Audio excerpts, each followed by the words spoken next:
Welcome to Lifeline Wellness Center. Here we have a class on Kefir, and what we do, we typically go to the bottom of chronic diseases, and we try to help you, teach you how to revert these chronic diseases. And today, we have a class on Kefir. Everybody asks, how do I do Kefir? And we're gonna give you the instructions and the steps that we follow to do Kefir. There's a class with me. There's a lot of people here that are taking the class, but you're welcome to take it with us. Okay, first steps. I'm going to talk to you about the requirements of how I do Kefir. First, you need a plastic strainer. Okay, the Kefir is acidic, so if you use a metal strainer, you're going to have some reactions with the metal. So it's better to use a plastic strainer. You can find these in any store, very cheap. Now, the next thing, you need a measuring cup, something that you could pour the Kefir or the Kefir liquids in them. Next, I would say use a measuring tablespoon, a plastic measuring tablespoon. So this is what else you need. You need some type of sugar. Here we use sucanat. Now sucanat is a natural sugar, which is just dehydrated cane sugar. You could use coconut sugar, you could use brown sugar, but the more natural the sugar it is, the better it is for you. Also, non-chlorinated water. You don't want to use chlorinated water because chlorine damages the bacteria, and Kefir is just bacteria. So we use ozonated water. It's not recently ozonated water, but we use ozonated water. And just have a source of clean water. And last but not least, you need your Kefir grains. Now, Kefir are bacteria. And basically, what it is that we want to reestablish our gut flora. And that's what we're using Kefir. Some people use milk. We decide to use water Kefir. That's what we're going to show you today. So the steps are the following. I'm going to take a glass jar. Now, this happens to have a glass jar, a mason jar that has cups measuring into it. So I have from 1 to 8 cups. This holds 8 cups. You could have 4 cups. You could have a bigger glass jar. It's up to you. Now, the measurements should be for every tablespoon of Kefir grain, you'll use a tablespoon of sugar and a cup of water. So it's 1 tablespoon of Kefir grains, 1 tablespoon of sugar, and 1 cup of water. That's how you'll do it. So let's start with the process. Let me show you. Here I have some Kefir grains that have been stored. So let's say, assume that you have already done a Kefir before. This liquid here is what you will drink. This is the liquid that has the benefits for establishing your gut flora. So you go in and you strain, filter these grains. And here we have the grains. Look how they look. Okay, they're nice and healthy. Now, to prepare them for the medium, what they do, they eat sugar. And what I'll do is I'll put for this jar I can do 8 cups, but I decide to do 7 cups. And 7 because once I put the Kefir grain, it's going to overflow. So I'm just going to do 7. I feel like this is a cooking class. Well, a cooking class will come later here, but I'm just going to go the Kefir class. That's 2, 3, 4, 5, 6, and 7. So now, how many tablespoons of Kefir grain would I need? 7. Excellent. You guys are paying attention. Awesome. So what I'll do, I'll have to dissolve this sugar, so I'll put just a little bit of hot water. And the hot water is just to dissolve the sugar, okay? That's all I'm doing. So you can see here, I'm dissolving this sugar.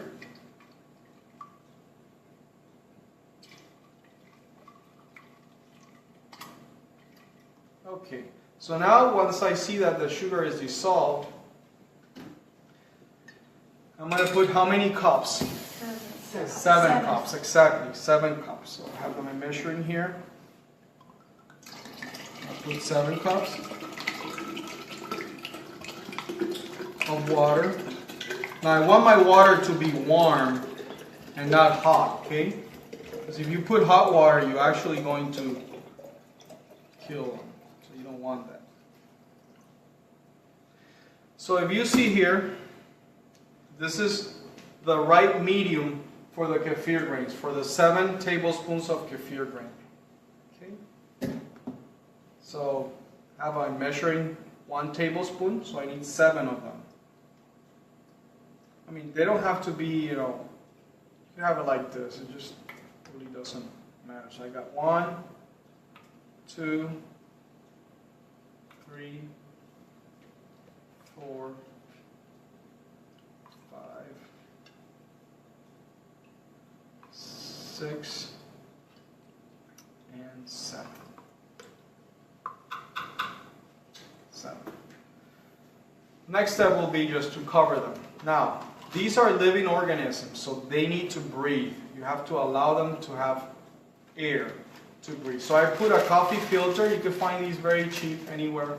Or you can put a paper towel or something just to allow them to breathe. I'll just put the coffee filter. It's pretty handy, this mason jars, because I can just cover them up. And the next phase is to store them. You'll store them on a warm place. I will just cover them up. The reason I cover them up is they have some healthy yeast, and the yeast reacts with sunlight. So I just want to just cover them up and put them on a place that it's that you can measure the temperature from 72 to at least 78 degrees Fahrenheit. If you can maintain it there, it will last around 3 to 5 days. Now, how do you know when it's ready? I would say if you taste the water with sugar right now, it will taste very, very sweet. After 3 days, you can feel that if it's still too sweet, they're still not ready.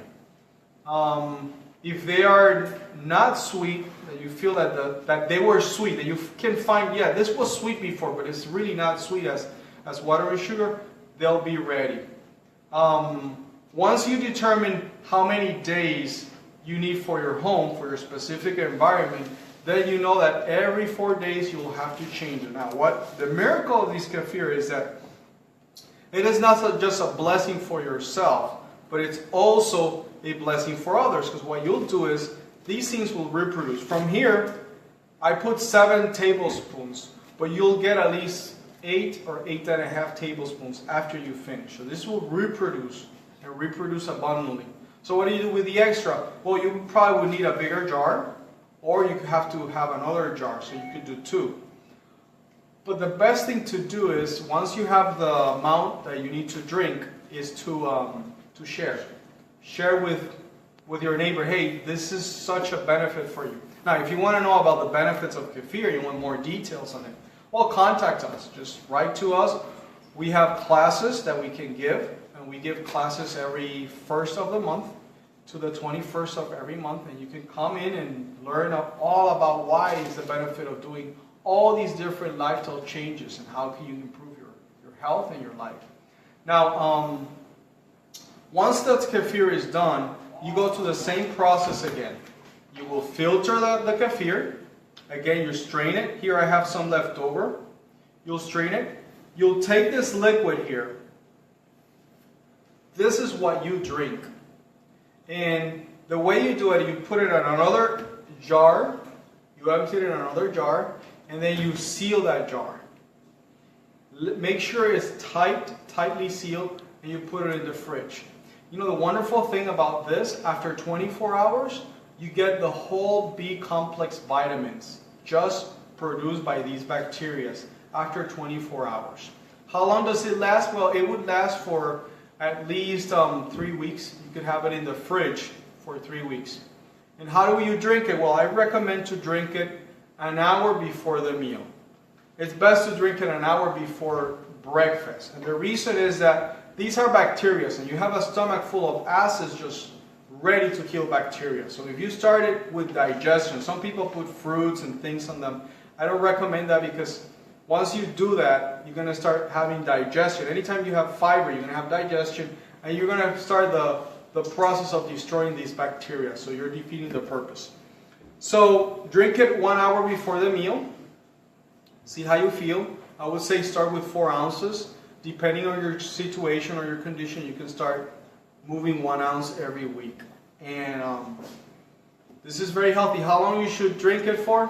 Well, if you came to class today, you know that it will be for a long time. It's better to drink it constantly and just enjoy the benefits of having this gut flora restoring you. Now, I have an offer, but before I go to the offer, let's say I have reproduced my kefir, and now, man, I can't, this takes at least 3 days to do, but I'm taking a 7-day vacation. Where am I going to put them? Who am I going to leave them? This is my pets now. They have become part of me. So, what do I do to protect them? Well, it's simple. You go back and you take the extra kefir, you put it in a bottle. This is what I'm going to do now. I'm going to put it in a bottle like this. And after I put them on this bottle, basically what I'll do is I'll just add water. Now, here I'm not trying to do kefir to drink. I'm just trying to save them for next time. So I put water. I'm using the same water that I used before, but you can just put clean water. And just as a precautionary measure, I just use 1 or 2 tablespoons of sugar. Just to leave them something to eat, just in case the electricity goes out or something. And then I seal them. Once I seal them, I put them on the fridge. In a cold environment, they go to sleep. These bacteria just go to sleep and wait for you for when you come. And they're very happy every time you come. I tested this. I got them on vacation, and then I put them under the microscope after it's cold. And you don't see anything moving. Just everybody sleeping. And as soon as heat starts coming up, you start seeing the bacteria moving around in the microscope. So it's pretty cool. So recommend you to use it daily. I have some offers for you. If you're more interested in kefir, I can send you the instructions. Just contact me through Facebook. Send me a message. Hey, I want the instructions. I can send you the instructions.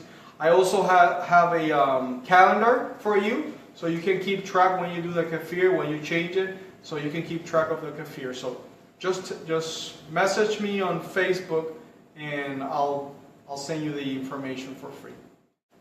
Have a great day, and God bless you.